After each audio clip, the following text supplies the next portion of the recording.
கொஞ்சம் எடை கொடுத்த பச்சை கொடி பிடிச்ச எத்தனையோ வித்தைகளை இப்பவே நீ காட்டிடுவேன். சிந்தூர பாண்டிக்கு ஒரு சோடி கிளி கூட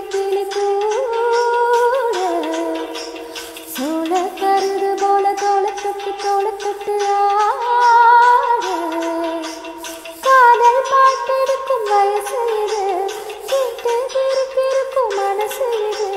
பொறுத்திருமானே பசு மரத்தேனே நினைச்சது நிறைவேறும் நாளே சிந்து